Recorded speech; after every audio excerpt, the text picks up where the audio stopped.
Kemampuan memasak Song Jae kini semakin berkembang pesat. Teknik memotong bahannya semakin terlatih dan presisi. Bahkan ia sudah mampu mengolah bahan masakan dengan kedua tangannya sekaligus secara bersamaan. Keahlian yang luar biasa ini membuat Do Hyun semakin kagum dan takjub melihat perkembangan temannya tersebut. Saat ini, fitur peringkat selera makanan yang ada di dalam sistemnya telah terbuka sepenuhnya. Song Jae kini bisa melihat nilai skor selera makanan dalam setiap orang yang ada di dekatnya.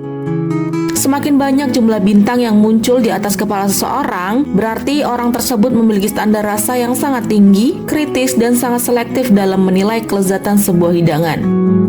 Sejak saat itu, satu tujuan besar terpatri di benak Song Jae, di mana dia harus menemukan orang dengan tingkat selera berbintang 5 untuk bisa memastikan bahwa makanannya benar-benar enak. Sambil sibuk menyiapkan makanan untuk rekan-rekannya, matanya terus mengamati jumlah bintang yang melayang-layang di atas kepala mereka. Namun hasilnya belum memuaskan. Di antara semua prajurit di camp itu, belum ada satupun yang mencapai peringkat tertinggi tersebut. Meski begitu, semua orang hari itu sangat puas dan memuji-muji kelezatan masakan yang disajikan oleh Song Jae. Keesokan harinya, Song Jae memutuskan untuk mencoba tantangan baru. Ia ingin memasak masakan bintang 5. Sedangkan ia hanya memiliki bahan sederhana, yaitu ikan kering kualitas rendah yang tersimpan di dalam kualitas dapur camp. Dengan tekun, ia membersihkan ikan-ikan itu, lalu menggorengnya dengan sangat hati-hati. Ia memastikan minyak berada di suhu yang tepat agar teksturnya sempurna.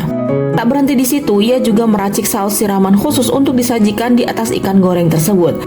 Bagi Do Hyun, hasil masakan itu sudah sangat lezat dan sempurna. Namun bagi standar Song Jae, rasanya belum cukup untuk disebut sebagai hidangan bintang 5. Di waktu yang bersamaan, Kapten Sok Ho menerima telepon dari Komandan Batalion. Sang komandan mengundang Kapten Sok Ho Yerin dan secara khusus meminta kehadiran Song Jae untuk menghadiri jamuan makanan di ruang makan perwira.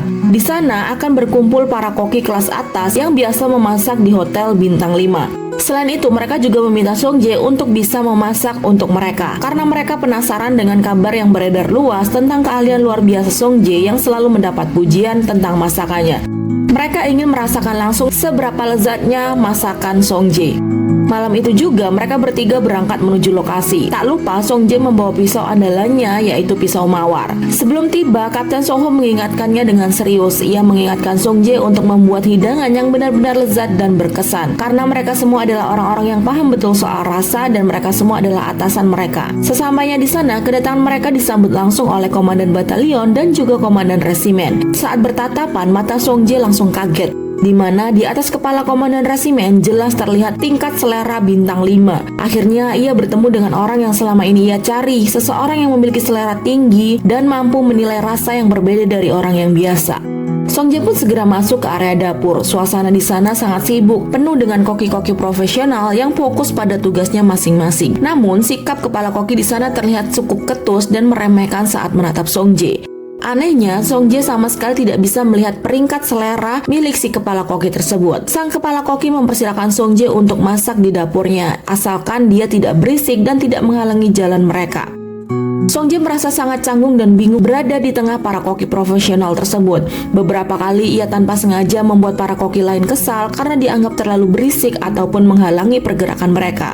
Namun, rasa malu dan keraguan itu ia singkirkan. Ia mulai melihat bahan-bahan yang tersedia. Dan ia kembali terkejut, di mana semua bahan makanan di sana adalah bahan-bahan kualitas terbaik, segar, dan bermutu tinggi. Sangat jauh berbeda dengan bahan terbatas dan berkualitas rendah yang biasa ia temukan di dapur campnya.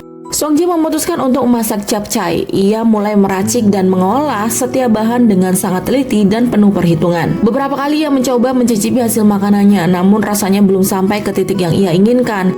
Sementara itu, semua koki-koki lain sudah berulang kali menghidangkan makanan mereka.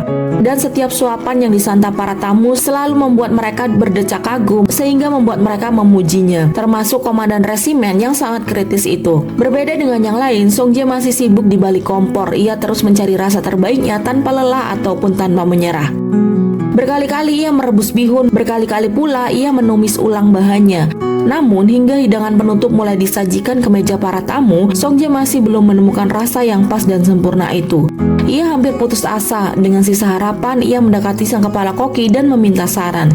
Sang kepala koki hanya menjawab singkat, "Teruslah buat masakan itu sampai kamu menemukan rasa yang pas, karena rasa yang kamu temukan dan perjuangkan itulah yang akan membuat orang lain mengingat masakanmu selamanya." Kata-kata itu membuka mata Song Jae. Kemudian ia kembali membuka kulkas dan tak sengaja ia menemukan sebuah jamur yang berkualitas tinggi yang tersimpan di sana. Tanpa membuang waktu, ia segera menyobek-nyobek tipis dan meletakkannya di atas japchae. Saat ia mencicipinya kembali, senyum tipisnya terukir di bibirnya. Akhirnya rasa itu ada di sana, hidangan bintang 5 yang sempurna. Saat masakannya dibawa ke meja makan, Letnan Min-gu sempat berkomentar dengan nada yang agak sinis, di mana ia mengatakan bahwa mereka semua sudah kenyang dan sepertinya tidak perlu lagi memakan makanan milik Song Jae.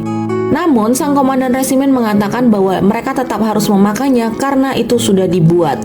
Saat suapan pertama masuk, ia tertegun, matanya terpejam membuatnya berhalusinasi. Dalam imajinasinya, ia seolah berubah menjadi seorang hakim agung yang duduk megah di ruang sidang. Ia merasa kehormatan dan kebahagiaan yang luar biasa. Masakan Song Jae benar-benar berhasil membuatnya terkesan. Di momen itu juga, Song Jae dengan jujur berkata bahwa masakan tersebut bisa berhasil sebab bahan-bahan yang ada di sana merupakan bahan-bahan yang berkualitas tinggi. Sangat berbeda dengan bahan-bahan yang ada di dapurnya sebelumnya. Mendengar hal itu, komandan resimen langsung menatap tajam ke arah kapten yang bertanggung jawab atas pasokan logistik. Kemudian ia menanyakannya apakah ada perbedaan kualitas tentang bahan yang didistribusikan. Namun sang kapten berkilah, ia membela diri bahwa tidak ada semua bahan yang dikirim ke setiap pos persis sama kualitasnya. Song Jae pun hanya bisa diam, ia mencoba memahami situasi itu dan tidak memaksakan diri untuk membantah. Misi pertamanya menciptakan masakan bintang 5 pun berhasil diselesaikan dengan sempurna. Sementara itu, jauh di camp, suasana dapur sedang kacau balau. Do Hyun dan Kopral Kim benar-benar kewalahan menangani pekerjaan dapur sendirian selama Song Jae pergi. Apalagi menu hari itu adalah ikan polak rebus, masakan yang selama ini selalu dihindari oleh para prajurit karena baunya yang amis, kecuali jika dimasak oleh Song Jae. Namun, berkat catatan resep dan rahasia bumbu yang tertinggal di buku milik Song Jae, mereka berdua berhasil mengolah ikan itu menjadi hidangan yang lezat dan nikmat yang disambut antusias oleh para seluruh prajurit. Sebelum pulang, Song Jae menghampiri kepala koki dan mengucapkan terima kasih. Ia mengucapkan terima kasih untuk saran yang sudah ia berikan, dan berkat itu ia bisa belajar banyak hari ini. Sang kepala koki penasaran dan akhirnya ia meminta sedikit capcay buatan Song Jae, dan begitu rasanya menyentuh lidah, ia pun tak bisa menyembunyikan kekagumannya. Kemudian Song Jae juga meminta izin untuk mencicipi hidangan bebek karya sang kepala koki, karena itu adalah pengalaman pertama bagi Song Jae. Saat suapan pertama masuk ke mulutnya, ia merasakan kenikmatan yang tak terbayangkan. Dalam imajinasinya, ia seolah sedang berada di kota Paris, melihat pemandangan indah Menara Eiffel yang diterangi kembang api diiringi suasana hangat malam hari. Hidangan bebek itu sungguh memukau dan membawanya ke dunia rasa yang baru. Di sudut ruangan lain, komandan batalion terlihat mendekati Kapten Sok Ho. Ia terus membujuknya dengan kata-kata manis dan menawari jabatan yang lebih tinggi serta keuntungan besar. Ia berusaha membujuknya agar mau berpihak sepenuhnya kepadanya. Keesokan harinya, suasana di pos jaga Ganglim tiba-tiba berubah tegang, di mana Letnan Min-gu datang secara mendadak untuk mengadakan inspeksi menyeluruh. Tujuannya tidak diketahui secara pasti, namun kehadirannya yang tiba-tiba itu sudah cukup membuat semua prajurit di sana panik dan waspada.